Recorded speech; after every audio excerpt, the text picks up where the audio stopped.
اعوذ باللہ من الشیطان اللعین الرجیم بسم اللہ الرحمن الرحیم الحمد للہ رب العالمین والصلاة والسلام علی اشرف الانبیاء والمرسلین واہل بیتہ الطیبین الطاہرین المعصومین اما بعد۔ سورہ مبارکہ تغابن آیت نمبر 9 سے آیت نمبر 18 9 to 18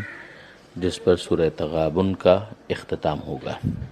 بسم اللہ الرحمن الرحیم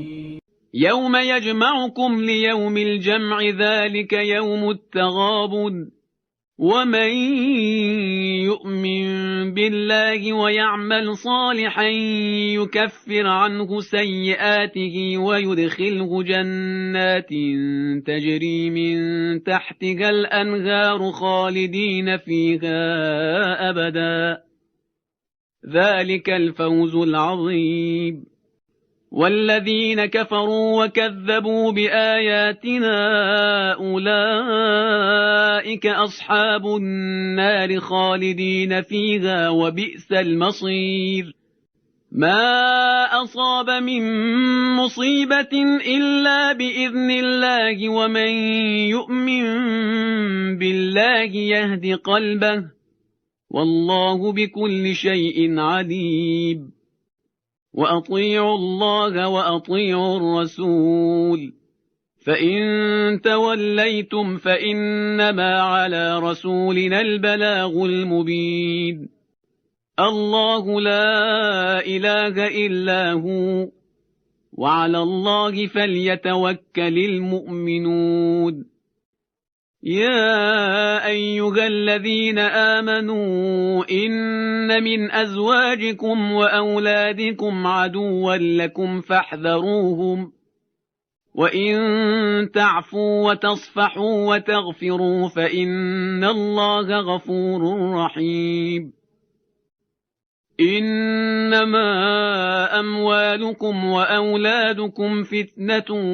والله عنده أجر عظيم فاتقوا الله ما استطعتم واسمعوا وأطيعوا وأنفقوا خيرا لأنفسكم ومن يوق شح نفسه فأولئك هم المفلحون إن تقرضوا الله قرضا حسنا يضاعفه لكم ويغفر لكم والله شكور حليم عالم الغیب والشہادة العزیز الحکیم۔ پروردگار عالم قیامت کا تعارف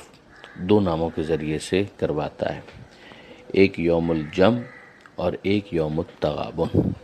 یعنی وہ جمع کیے جانے کا دن ہے اور وہ تغابن کا دن ہے۔ ارشاد ہوتا ہے یوم یجمعکم لیوم الجمع، جس دن تمہیں اکٹھا کرے گا اس دن کے لیے جو اکٹھا کرنے ہی کے لیے ہے، جمع کرنے ہی کے لیے ہے۔ یہ مطلب تو بالکل واضح ہے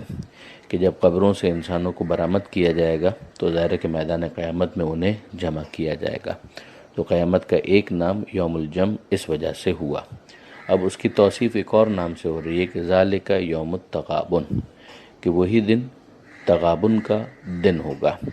اور یہی وہ لفظ ہے کہ جس کی وجہ سے اس سورہ کا نام پڑا سورہ تغابن۔ تغابن کا جو مطلب آسانی سے سمجھ میں آنے والا ہے وہ ہے میوچول لاس اینڈ گین، باہمی نفع اور نقصان۔ تو ظاہر ہے کہ اس کے اندر کوئی نفع اٹھانے والا ہے اور کوئی نقصان اٹھانے والا ہے۔ اب یہ بھی فوراً سمجھ میں آ جاتا ہے کہ اہل جنت جو ہے وہ نفع اٹھانے والے ہیں اور جو اہل نار ہیں یا اہل جہنم ہے وہ نقصان اٹھانے والے ہیں۔ یعنی اب وہاں پر تو ظاہر ہے کہ میدان قیامت میں فیصلہ ہو جانا ہے، اس فیصلے کے نتیجے میں یا جنت ہے یا جہنم ہے، تو جنت فائدہ ہے اور جہنم نقصان ہے۔ تو یہ باہمی فائدہ اور باہمی نقصان اس طریقے سے وہاں پر واضح ہو جائے گا۔ مگر پھر اس حوالے سے کچھ اور وضاحتیں بھی بعض روایات کے اندر آئی ہیں کہ ہر شخص کے لیے جنت میں بھی مکان ہے اور ہر شخص کے لیے جہنم میں بھی مکان ہے، یعنی ریگارڈلیس کہ وہ مستحق کس جگہ کا بنتا ہے، لیکن یہ ہے کہ ایک جگہ پروردگار عالم نے جنت میں بھی رکھی ہے اور ایک جگہ جہنم میں بھی رکھی ہے۔ اب ظاہر ہے کہ جو اہل جنت جنت میں چلے گئے تو ان کو ان کا مکان تو مل گیا، مگر اہل جنت کے علاوہ جو دیگر مکانات اور دیگر جگہیں تھیں ان لوگوں کے لیے کہ جو جنت میں پہنچے ہی نہیں، وہ تو جہنم میں چلے گئے، تو ان جگہوں کا کیا ہوگا کہ یہ جگہ بھی اہل جنت ہی کو دے دی جائے گی، یعنی ان کو اس حوالے سے فائدہ حاصل ہوگا کہ جو ان کی اپنی جگہ تھی وہ تو ان کو مل گئی، اور وہ افراد جو جنت کے لیے کوالیفائی نہیں کر پائے اور انہوں نے اپنی جگہیں ضائع کر دیں، تو ان جگہوں کو بھی ایسے ہی نہیں چھوڑ دیا جائے گا بلکہ وہ بھی اہل جنت کو دے دی جائے گی۔ اب اسی طریقے سے بالکل اگر آپ جہنم میں دیکھیں تو جہنم میں جگہ تو سب کے لیے تھی، مگر وہ جگہیں جو اہل جہنم کے آنے کی وجہ سے فل ہو گئیں تو ان کو تو وہاں پر سزا ہو رہی ہے، سب کچھ ہو رہی ہے، مگر اسی طریقے سے وہ جگہیں جو اب خالی رہ گئی ہیں وہ جگہیں بھی انہی اہل نار کو دے دی جائے گی، اور پھر اس کے اندر یہ اہتمام کہ ان کے اوپر ظلم بھی نہ ہو۔ اب یہ پروردگار عالم اپنی قدرت کاملہ کے ذریعے سے ان تمام در کاموں کو انجام دے گا۔ تو یہاں پر کہا گیا کہ ذالک یوم التغابن، کہ وہ دن تغابن کا دن ہے۔ وَمَن یؤمن بِاللَّهِ وَیعمل صالحا، اب ظاہر ہے کہ اگلے حصے کے اندر جو آیت کا اگلا پارٹ ہے اس میں یہ سمجھایا جا رہا ہے کہ وہ فائدہ حاصل کرنے کے لیے ایک شخص کو کیا کرنا ہوگا، اور اگر کوئی جہنمی بنتا ہے تو کیا وہ سبب ہو سکتا ہے کہ جس کی وجہ سے وہ وہاں پر نقصان اٹھانے والا قرار پائے گا۔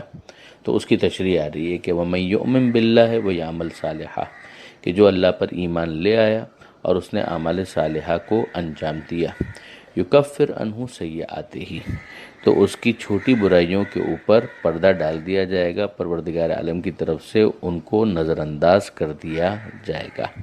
وَيُدْخِلْهُ جَنَّاتٍ تَجْرِي مِن تَحْتِهَا الْأَنْهَارُ، اور اس کو داخل کیا جائے گا ان باغات میں کہ جن کے نیچے سے نہریں جاری ہوں گی، خالدین فیہا ابدا، جس میں وہ ہمیشہ ہمیشہ رہیں گے۔ ذالک الفوز العظیم، اور یہ ہے عظیم کامیابی۔ اب یہاں پر آپ پھر نوٹ کیجئے کہ پروردگار عالم نے ایمان کا ذکر کیا اور صرف اللہ پر ایمان کا تذکرہ کیا، یعنی یہاں پر تو اللہ کے رسول پر بھی ایمان کا تذکرہ نہیں کیا گیا۔ یعنی میں پھر دعوت دینا چاہوں گا اپنے ان دوستوں کو کہ جو پلورلزم کے حوالے سے دھوکے کا شکار ہو گئے ہیں، کہ پلورلزم اس دنیا کے اندر بے شک پرامن بقائے باہمی کے لیے تو ضروری ہے، لیکن کیا اس کا یہ مطلب ہے کہ اگر کوئی شخص دین اسلام کو قبول نہیں کرتا ہے تو بھی پروردگار عالم اس کو معاف کرنے کے لیے تیار ہے؟ یہاں پہ تو قیامت کا بھی ذکر نہیں ہے،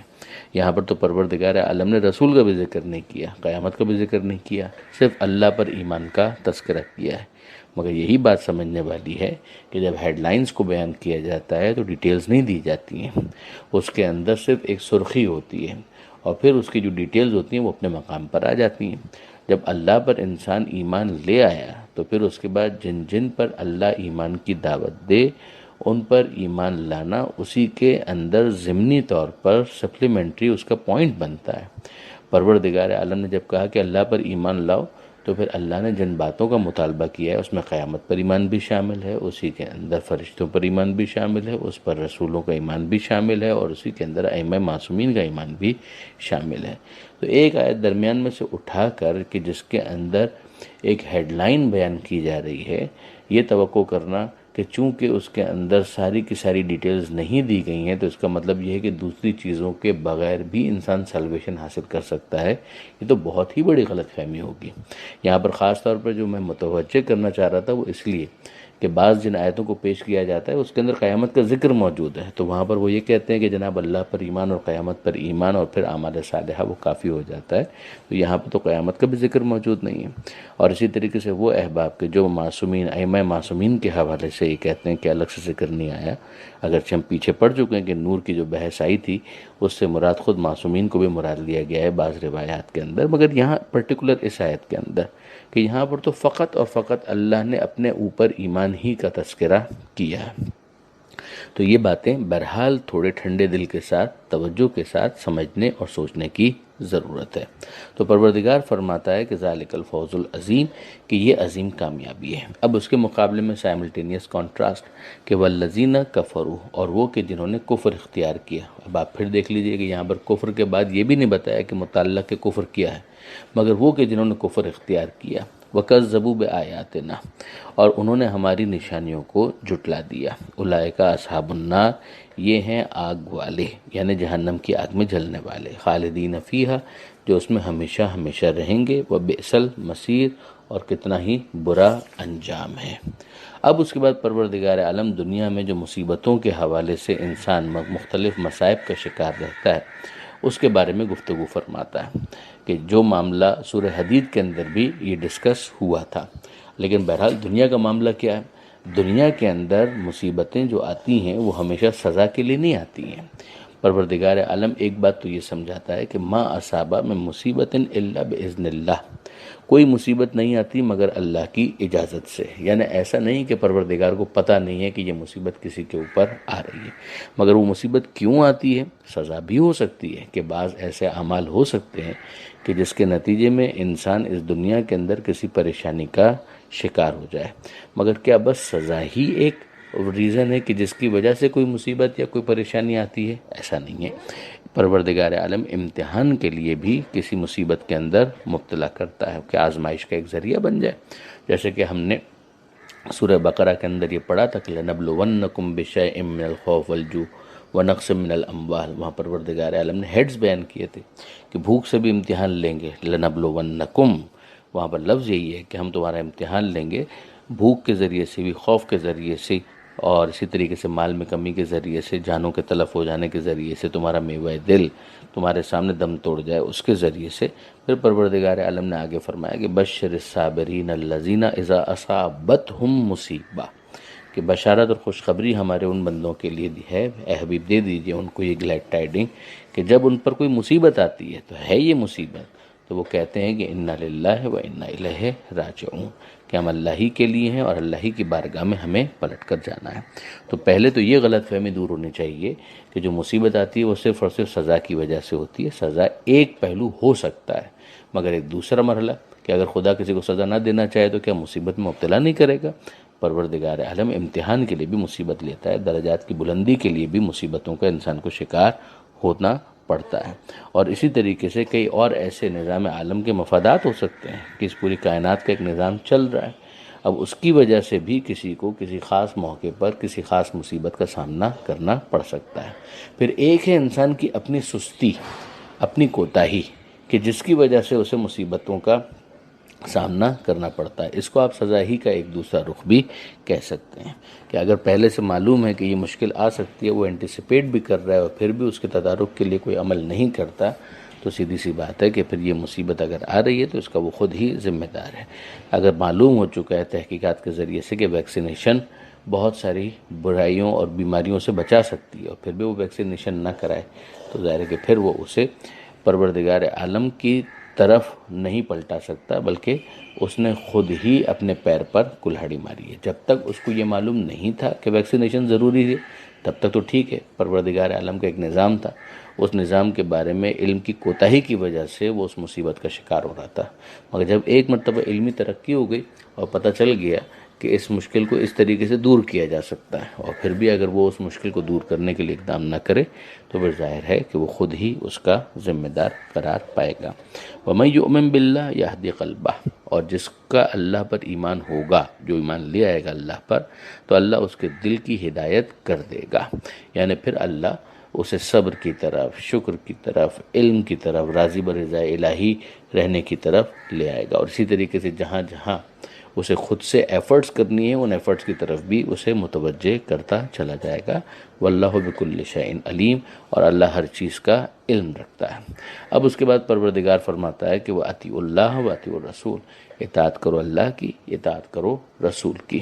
یہ تمہاری ذمہ داری ہے. فَإِن تَوَلَّيْتُمْ، اور اگر تم نے روگردانی کی، فَإِنَّمَا عَلَى رَسُولِنَا الْبَلَاغُ الْمُبِينُ، تو ہمارے رسول کے ذمے پر صرف اور صرف بلاغ مبین ہے کہ وہ پیغام کو صاف صاف پہنچا دے. یہ رسول کی ذمہ داری ہے. تمہاری ذمہ داری ہے کہ تم اللہ اور اللہ کے رسول کی اطاعت کرو. رسول کی ذمہ داری یہ ہے کہ وہ بس پیغام کو صاف صاف پہنچا دے. پیغام پہنچانا ذمہ داری ہے، پیغام منوانا اس کی ذمہ داری نہیں ہے. اللہ لا الہ الا ہو، اللہ کی جس کے سوا کوئی دوسرا خدا نہیں. وَعَلَى اللَّهِ فَلْيَتَوَكَّلِ الْمُؤْمِنُونَ، اور اللہ ہی کے اوپر مومنین بھروسہ کرتے ہیں۔ اب یہ مصیبتیں آ جائیں، اطاعت کرتے ہوئے انسان کبھی کسی پریشانی کا شکار ہو جائے، زحمت ہو جائے، تو اس موقع پر اور ہر موقع پر صاحبان ایمان کا بھروسہ خدا ہی کے اوپر ہوتا ہے۔ یہ وہ مانوی قلبی طاقت ہے کہ جو اس کو حاصل ہو جائے تو پھر اس دنیا کے اندر صراط مستقیم پر آگے بڑھتے رہنا اس کے لیے آسان ہو جاتا ہے۔ اب ایک بیریئر آ سکتا ہے، اسے پروردگار عالم بیان کر رہا ہے، وہ بیریئر کہ جو انسان کو بظاہر بہت پسند بھی ہے اور وہ ہونا بھی چاہیے، اور وہ ہے ازواج اور اولاد۔ پروردگار عالم فرماتا ہے کہ یا ایھا الذین آمنوا، اے ایمان لانے والوں، ان من ازواجکم و اولادکم عدوا لکم، یقیناً تمہاری بیویوں اور تمہاری اولاد میں ایسے ہو سکتے ہیں جو تمہارے دشمن ہوں، یعنی تمہاری بیویاں اور تمہاری اولاد بٹ نیچرل کہ تم کو پسند بھی ہیں، تمہیں محبت بھی ہے، تم انہیں دوست بھی رکھتے ہو، ان کے لیے تم محنت بھی کرتے ہو، کماتے بھی ہو، ان پہ خرچ بھی کرتے ہو، یہ تمام تر چیزیں بالکل ٹھیک ہیں، ہونی بھی چاہیے۔ اسی طریقے سے تم اپنی اولاد کی تربیت کرتے ہو، ان کا مستقبل بہتر بنانے کی کوشش کرتے ہو، یہ سب ٹھیک ہے، مگر یہ یاد رکھنا کہ کبھی ایسا ہو سکتا ہے کہ انہی میں سے کچھ تمہارے دشمن قرار پائیں، یعنی تم نیکی کا کام کرنا چاہو اور وہ تمہارے لیے رکاوٹ بن جائے۔ اب اس کا ایک شان نزول بھی ہے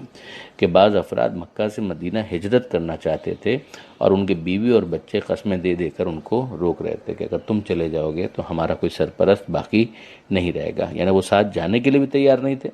اور جو جا رہے تھے ان کو وہ روکنے پر مصر تھے۔ تو پروردگار عالم نے یہ سمجھایا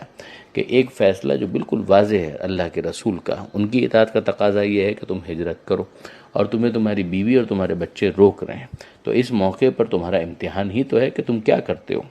اللہ اور اللہ کے رسول کی اطاعت کرتے ہو یا اپنے بیوی بچوں کی بات مانتے ہو۔ اس موقع پر تمہاری ذمہ داری یہ تھی کہ تم اپنے بیوی اور بچوں کی بات کو قبول نہ کرتے، فاحذروہم، ان سے ڈرتے رہو، یعنی ان سے ہوشیار رہو۔ اب یہاں پر آپ غور کیجئے کہ پھر ان میں سے بعض نے یہ فیصلہ کر لیا کہ نہیں ہم تو ہجرت بھی کریں گے، یعنی انہوں نے اچھا ایک فیصلہ کیا، انہوں نے کہا کہ نہیں ہم بیوی بچوں کی باتوں میں نہیں آئیں گے بلکہ ہم ہجرت کریں گے جو اللہ کے رسول کا حکم ہے، اور اگر یہ ہمارے بیوی بچے بعد میں اگر ہجرت کر کے مدینہ منورہ آ بھی گئے تب بھی ہم انہیں قبول نہیں کریں گے سزا دینے کے لیے۔ اب پروردگار عالم نے اس کو بھی بیلنس کیا ہے کہ اگر ایسا وہ کریں اور واپس آ جائیں مدینہ منورہ ہجرت کرتے ہیں تو پھر اس موقع پر ان کو سزا مت دو۔ تو اس کو سمجھایا جا رہا ہے کہ وَإِن تَعْفُوا وَتَصْفَحُوا وَتَغْفِرُوا فَإِنَّ اللَّهَ غَفُورٌ رَحِيمٌ، اگر تم معاف کر دو، ان کو نظر انداز کر دو، یعنی ان کے یہ جو غلطی ہو گئی اس پر انہیں سزا نہ دو، تصفحوا سرزنش بھی نہ کرو، وتغفروا بلکہ ان کی پردہ پوشی کرو۔ یہ تینوں چیزوں کا فرق یہاں پر بعض تفاسیر کے اندر من جملہ صاحب تفسیر نمونہ نے ہائی لائٹ کیا کہ ایک ہے عفو، ایک ہے صف اور ایک ہے غفران۔ تو پروردگار فرماتا ہے کہ تعفو یعنی عفو، معافی کا بھی مظاہرہ کرو، اور پھر تصفحوا یعنی معافی تو سزا کے مقابلے میں ہوتی ہے کہ ان کو سزا نہ دو، اور اسی طریقے سے سرزنش بھی نہ کرو، اگنور کر دو، وتغفروا بلکہ انہوں نے جو برا کیا تھا اس کے اوپر پردہ ڈال دو، اب بار بار اسے بتا کر بول کر ان کو ان کے دلوں کو مجروح بھی نہ کرو۔ فإن اللہ غفور الرحیم، یقیناً اللہ غفور ہے اور رحیم ہے، یعنی تم بھی تو چاہتے ہو کہ اللہ تمہیں معاف کر دے، تم پر رحم کرے، تو تم بھی رحم کرنے کو اور معاف کرنے کو اپنی خو بناؤ، اپنا ایک طریقہ کار بناؤ۔ اب یہاں پروردگار عالم نے ایک خاص شان نزول کے اندر جو بات کی ہے وہ اس مورد سے مخصوص نہیں ہے بلکہ یہ سب کے لیے۔ مثلا اسی کے اندر آپ دیکھ سکتے ہیں کہ بعض افراد گویا یہ طے کر لیتے ہیں کہ حج واجب بھی ہو گیا ہے تو ہم اس وقت تک نہیں جائیں گے کہ جب تک ہماری بیوی اور بچے بھی ہمارے ساتھ حج پر نہ چلیں۔ اگر آپ کے پاس گنجائش ہے تو پورے محلے کو لے جائیے، لیکن اگر صرف اس وجہ سے کہ خدا کے حرم میں اپنے حرم کے بغیر کیسے جائیں، تو یہ تمام تر چیزیں اسی کیٹیگری کے اندر فال کرے گی، جیسا کہ علامہ سید علی نقوی صاحب نے اس کو اپنی تفسیر فصل الخطاب کے اندر ہائی لائٹ بھی کیا ہے۔ اب اس کے بعد جو اگلی آیت ہے اس میں پروردگار عالم فرماتا ہے کہ انما اموالکم و اولادکم فتنہ، تمہارا مال اور تمہاری اولاد بس آزمائش کا ذریعہ ہے، یعنی محبت بھی ہونی چاہیے، خیر کے ذریعے سے بھی تمہاری آزمائش ہے کہ تم ان کی تربیت کیسے کرتے ہو، تم ان کی اپ برنگنگ کیسے کرتے ہو، اور تمہاری آزمائش دوسرے انداز سے بھی ہوگی کہ ایسا تو نہیں ہے کہ تم ان کو ترجیح دے کر پیغمبر اور اللہ کی اطاعت سے دستبردار ہو جاؤ۔ یہ تم کو ذہن میں رکھنا ہے کہ تم کیا کرتے ہو۔ تمہارے لیے تمہارا مال بھی امتحان کا ایک ذریعہ ہے، اور اسی طرح سے تمہاری اولاد بھی امتحان کا ایک ذریعہ ہے۔ فتنے کا لفظ عربی کے اندر امتحان اور آزمائش کے لیے استعمال ہوتا ہے۔ واللہ عندہ اجر عظیم، اور یقیناً اللہ کے پاس اجر عظیم موجود ہے، یعنی اگر تم اس امتحان میں پورا اترو تو پھر تمہارے لیے اجر عظیم ہے۔ یہیں پر امیر المومنین کے اس جملے کی طرف بھی توجہ کیجیے گا جو نہج البلاغہ کے اندر کلمات قصار میں ہے، تیسرے حصے میں، کہ مولا فرماتے ہیں کہ تم میں سے کوئی یہ نہ کہے کہ اللہم انی اعوذ بک من الفتنہ، کہ اے پروردگار میں فتنے کے مقابلے میں یعنی امتحان کے مقابلے میں تیری پناہ چاہتا ہوں، لأنہ لیس احد الا وهو مشتمل علی فتنتہ، اس لیے کہ ہر ایک امتحان میں مبتلا ہوگا، ولیکن من استعاذ، بلکہ اگر کسی کو پناہ طلب کرنی ہے تو فلیستعذ من مضلات الفتن، تو پھر وہ اس بات پر اللہ کی پناہ طلب کرے کہ ان امتحانات میں وہ گمراہ نہ ہو جائے، یعنی امتحان کا جو تقاضا ہے اس کو پورا کرنے میں ناکام نہ ہو جائے۔ فإن اللہ سبحانہ یقول، اس لیے کہ اللہ تو یہ فرماتا ہے کہ وَاعْلَمُوا، یہ سورہ انفال کے اندر بھی یہی مضمون آیا ہے کہ وَاعْلَمُوا أَنَّمَا أَمْوَالُكُمْ وَأَوْلَادُكُمْ فِتْنَةٌ، کہ جان لو کہ تمہارا مال اور تمہاری اولاد فتنہ ہے، یعنی تمہارے لیے امتحان کا ذریعہ ہے۔ تو پھر تم میں سے کون ہے جو مال نہیں چاہتا اور جو اولاد نہیں چاہتا؟ جب مال چاہتے ہو اور اولاد چاہتے ہو تو مال اور اولاد امتحان ہی کا ایک ذریعہ ہے۔ پھر ارشاد ہوتا ہے کہ فَاتَّقُوا اللَّهَ مَا اسْتَطَعْتُمْ، اور اللہ کا تقوی اختیار کرو جتنی تمہاری طاقت ہے، وَاسْمَعُوا، اور سنو، وَأَطِیعُوا، اور اطاعت کرو، وَأَنفِقُوا، اور خرچ کرو، خَیْرًا لِأَنفُسِکُمْ، یہ تمہارے نفس کے لیے بہتر ہے،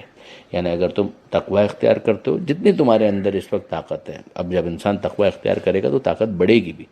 اور حق تقاتے ہی جو سورہ آل عمران کے اندر آیا ہے وہ بھی انسان کی استطاعت کے مطابق ہی ہے، کہ یعنی جتنی اس وقت تمہارے اندر صلاحیت ہے اس کے مطابق حق ادا کرو، اس سے زیادہ کا تو مطالبہ کیا ہی نہیں جا سکتا،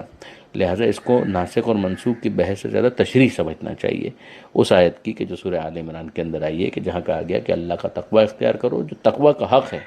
یہاں پر اس کی تشریح کر دی گئی کہ ہر ایک کی کنڈیشنز اور ہر ایک کی لمٹس ایک برابر نہیں ہیں، ہر ایک کا باطن اور ہر ایک کی معنویت بھی ایک برابر نہیں ہے، لہذا تقوی کے مدارج بھی مختلف ہوں گے، کچھ عام متقی ہو کر صف متقین میں ہوں گے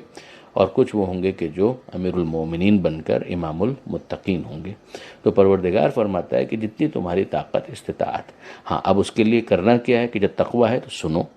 بات کو کیا کہا جا رہا ہے، پھر اطیعوا، اطاعت کرو، وانفقوا، اور پھر خرچ بھی کرو، خیراً لانفسکم، یہ تمہارے نفس کے لیے بہتر ہے، یعنی اگر تم یہ کورس آف ایکشن فالو کرو گے تو یہ تمہارے لیے اچھا ہے، اور نہیں کرو گے تو پھر تمہارے لیے نقصان ہے۔ ایک اور بات یہ بھی کہی گئی کہ خیراً سے شاید یہاں پر مراد مال ہو، اس لیے کہ قرآن مجید کے اندر مال کے لیے بھی خیر کا لفظ استعمال ہوا ہے۔ وَمَن یُوقَ شُحَّ نَفْسِهِ فَأُولَٰئِکَ هُمُ الْمُفْلِحُونَ، اور جس کو بچا لیا جائے اس کے نفس کے بخل سے، یہ لفظ سورہ حشر کے اندر بھی ہم پڑھ چکے ہیں۔ پروردگار عالم فرماتا ہے کہ انسان کے اندر یہ رکھا گیا ہے، اب اسی کے مقابلے میں تو اسے اپنے آپ کو ڈیولپ کرنا ہے، وہ تقوی جو اختیار کرنا ہے، تو ریزسٹنس کیا ہے کہ جس کے مقابلے پر وہ اپنے آپ کو سیلف کنٹرول اور سیلف ڈسپلن تک لے کر آ رہا ہے، کہ اس کے نفس کے اندر اس چیز کو رکھا گیا ہے کہ اس کے اندر ایک بخل، ایک ہرس پایا جاتا ہے، ایک لالچ پایا جاتا ہے، لیکن اگر وہ اسے محفوظ رکھنے میں کامیاب ہو گیا، پروردگار عالم کی توفیقات شامل حال ہوں اور وہ خود اپنے آپ کو اسی طرح سے تزکیے کی منزل سے گزارے، فَأُولَٰئِکَ هُمُ الْمُفْلِحُونَ، تو یہ ہیں کامیاب ہونے والے۔ ان تقرضوا اللہ قرضا حسنا، اب واپس دیکھیے کہ اسے سمجھانے کے لیے پروردگار عالم نے اسی تعبیر کو استعمال کیا جو اس سے پہلے ہم مختلف سوروں کے اندر پڑھ چکے ہیں، من جملہ سورہ حدید کے اندر بھی ہم دیکھ چکے کہ پروردگار فرماتا ہے کہ تم اگر اللہ کو اچھی طریقے سے قرض دو گے، قرضا حسنا، یعنی جو نیکی کے کام تم کرتے ہو تمہارے پاس تمہارا کیا ہے، سب خدا کا دیا ہوا ہے، مگر جو خدا کا دیا ہوا ہے، خدا کتنا مہربان ہے کہ وہی اگر تم خدا کی بارگاہ میں اچھی طریقے سے پلٹا دو تو اللہ اسے اپنے ذمے پر قرض سمجھتا ہے، اور جب تم نے کچھ نہیں دیا تھا تو خدا نے اتنا کچھ تمہیں دیا، تو سوچو کہ اگر تم کچھ خدا کی راہ میں دو گے تو پھر خدا کیا کچھ نہیں دے گا، یضاعفہ لکم،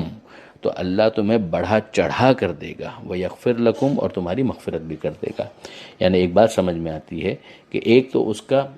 ری پے پروردگار عالم کی طرف سے جو پے بیک ہے، پروردگار عالم جو اسے ریٹرن کرے گا، ریٹ آف ریٹرن وہ بہت زیادہ ہے جو تم نے دیا، ایک تمہارا خود کچھ تھا نہیں، دیا ہوا خدا ہی کا تھا، وہ تم نے خدا کی راہ میں دیا، خدا اور زیادہ بڑھا کر تمہیں واپس کرے گا۔ اور دوسری چیز یہ کہ تمہاری مغفرت بھی کرے گا، یعنی انسان بہت سے گناہ جو اس دنیا کے اندر کر لیتا ہے تو ان کے کفارے کے طور پر ایک عمومی کفارہ، کوئی خصوصی عمومی کفارہ ایک یہ بن جاتا ہے کہ وہ خدا کی راہ میں خرچ کرے، پروردگار عالم اس کی مغفرت فرما دیتا ہے۔ واللہ شکور حلیم۔ اب اس کے بعد 5 صفات ہیں جو پروردگار عالم کی بیان ہوئی ہیں کہ اللہ شکور ہے، حلیم ہے، عالم الغیب والشہادہ، العزیز الحکیم۔ یہ 5 صفات۔ شکور ہے یعنی قدردان ہے، پروردگار عالم شکر گزار ہونا اس کا مطلب یہ ہے کہ وہ قدردان ہے۔ حلیم ہے یعنی تحمل کا مظاہرہ کرتا ہے، سزا دینے میں جلدی نہیں کرتا۔ عالم الغیب والشہادہ، غیب اور شہود سب اس کے علم میں ہے، اس سے کچھ چھپا ہوا نہیں، اس کے لیے سب کچھ شہود ہی شہود ہے۔ انسان کے لیے شہود اور غیب الگ ہوتا ہے، خدا کے لیے سب کچھ شہود ہے، پروردگار عالم سب کا علم رکھتا ہے۔ العزیز الحکیم، اور پھر وہ عزیز بھی ہے، حکیم بھی، زبردست، شکست ناپذیر، اور پھر صاحب حکمت بھی ہے، وہ حکمت والا ہے، ٹھیک ٹھیک کام کرنے والا ہے۔ وَلِلَّهِ الْحَمْدُ 18ویں آیت پر سورہ مبارکہ تغابن کا اختتام ہوا۔ پروردگار عالم سے دعا ہے قرآن پڑھنے، سمجھنے اور عمل کرنے کی توفیق عطا فرما، اور وارث قرآن امام زمانہ کے ظہور میں تعجیل فرما۔ وآخر دعوانا ان الحمد للہ رب العالمین، والسلام علیکم ورحمۃ اللہ وبرکاتہ۔